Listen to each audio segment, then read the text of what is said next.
All right, so today in the SI session, you guys were discussing factoring.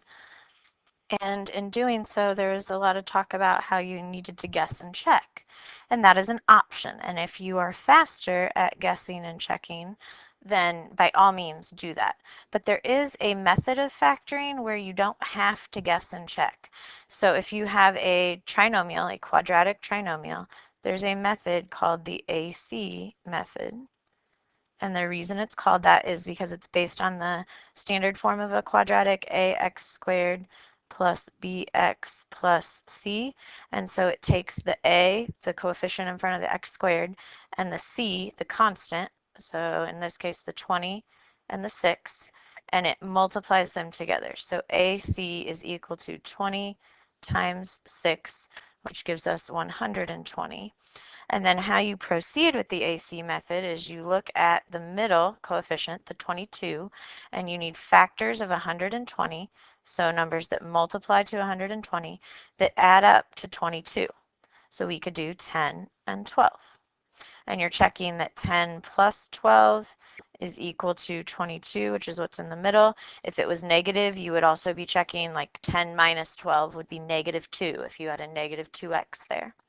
And then you're also checking that 10 times 12 is your 120. So it has to multiply up to be AC, and it has to add up to be your middle coefficient. And then what you're going to do is rewrite. So you're going to turn the problem into 20x squared plus, instead of writing 22x, you're going to write 10x plus 12x. Because mathematically 10x plus 12x is still 22x, so you didn't mathematically change your expression, but you did change how it looks. So now you have 4 terms. You can take 2 at a time and factor them and factor by grouping. So out of the first 2, between 20 and 10, I can take a 10 out, and then between x squared and x, I can take an x out, and then I would be left with 2x plus 1. Then between the last 2, between 12 and 6, I can take out a 6, and then I would be left with 2x plus 1. The middle sign, in this case it was a plus, you always take it out. If it is a minus, then you would be factoring a negative out of the last 2 terms, and that would mean that the last 2 terms would change sign. Okay, what you're looking for is to notice that I have a 2x plus 1 twice. So that 2x plus 1 is a common factor, which means I'm going to factor it out in front.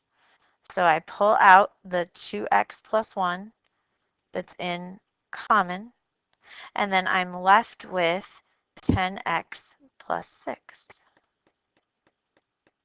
the coefficients in front of those terms. And this would be my final answer for my factorization. Oh, sorry, never mind, hang on. That's an answer. It's mathematically correct. It's not a complete factorization. So if I go take a look here, let's do blue, at 10 and 6, there is something else in common between 10 and 6. I could take out a 2 and turn this into 5x plus 3.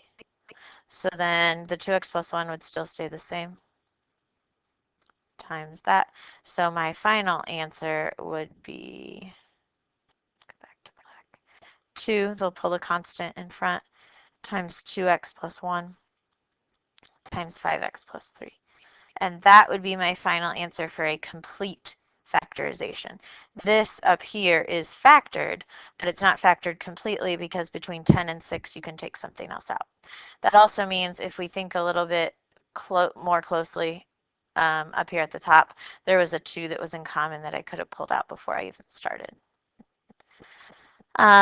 Things to think about when you're factoring: you can multiply in whatever order you would like, so these factors can be rearranged, but you are most likely to see constants put in front.